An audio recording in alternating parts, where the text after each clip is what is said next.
Welcome to the 2023 SDG Fest for teenagers from all over the world.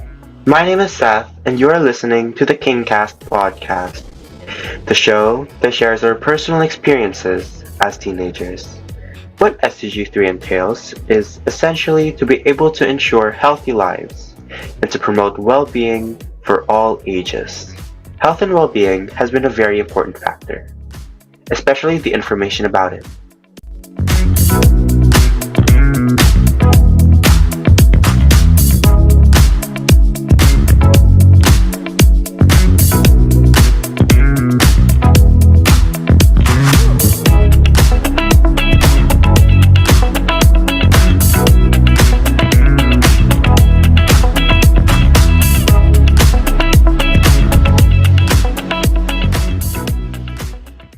What is in a book? Words, right? I'm sure it's probably the first thing that popped into your head when I asked you that question. Is that all a book contains, though? Words? What about knowledge, wisdom, experience? These can all be found in books. Hi, I'm Seth from the Philippines, and I would like to think that I'm a somewhat competent writer. Not a professional one, mind you, but I do like to write. And writing is probably the easiest ways to convey knowledge next to speech. It's easily understandable and is something taught to us at a very young age. However, we're only really ever taught to write out of necessity. As children, we wrote not because we wanted to, but because we needed to. For a quiz, a seat work, a homework, or an assessment of any kind. In fact, most people, probably including you, were probably never really taught about the beauty that writing holds. I, however, was lucky enough to actually be taught the beauty of writing. I think it was when I was somewhere around the sixth grade when I discovered a passion for writing. My teacher tasked us to create a fictional story with about 15 chapters throughout the entire school year. We had about 1 hour every other week to write this book. We were actually given full creator freedom over what we wrote, as long as we wrote about a character having to search for a water stone. In fact, we were allowed to do whatever we wanted with the water stone. And my story, I ended up entitling Water Hunt. I remember writing about my character, who I didn't really give a name, it was in first person, and his friend, Dawad, who went looking for the water stone.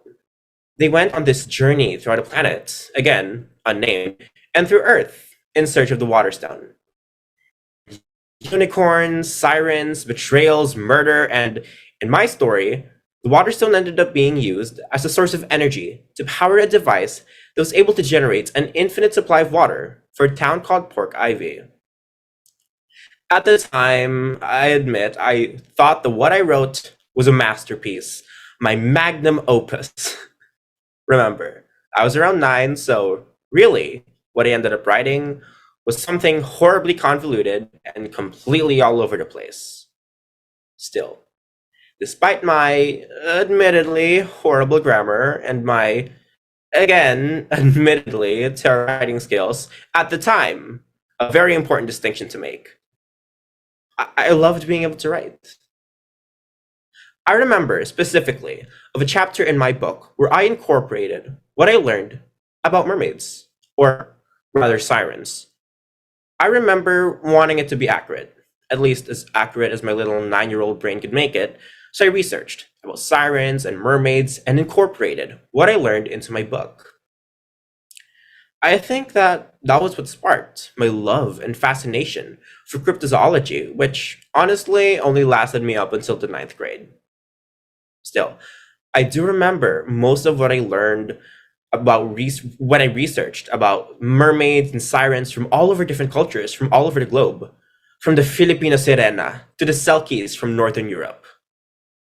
I also remember asking a friend to read my book, to proofread, or at least his equivalent of it. Anyways, we both ended up fascinated by cryptozoology once you read it, which, for those of you who don't know, cryptozoology is the study of cryptids, which are basically creatures that people believe may or may not exist.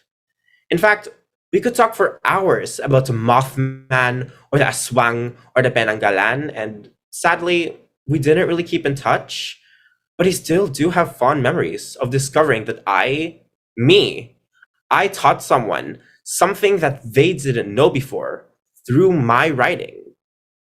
To me, writing is my water stone. Knowledge in cryptozoology, my water. I've been fascinated ever since, and I've tried to impart what little knowledge I have onto other people through my writing. Like the literal definition of a water stone, otherwise known as a whetstone, writing sharpens my knowledge. It makes me want to seek more knowledge and be a smarter person, and it makes me want to try and spread what I've learned to other people.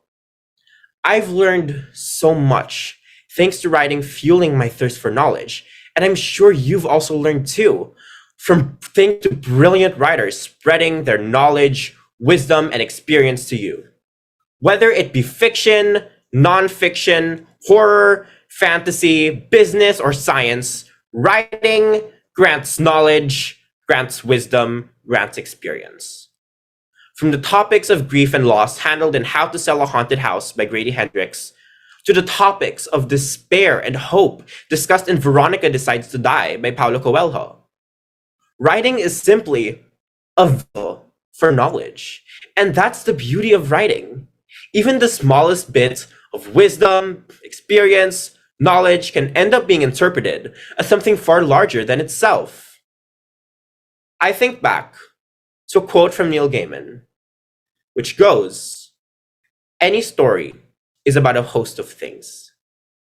It is about the author.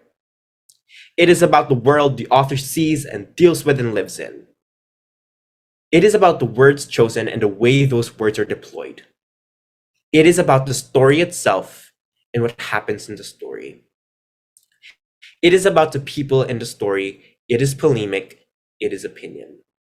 An author's opinions of what a story is about are always true, but an author is a creature of her time, and even she cannot see everything that her book is about." End of quote. I encourage all of you to write, spread your knowledge, and seek knowledge, because knowing and understanding are two of the greatest gifts in the universe, and writing is simply a vessel upon which one can spread what they've learned. Write, create, inspire, enlighten, and empower, and find your water stone. Thank you.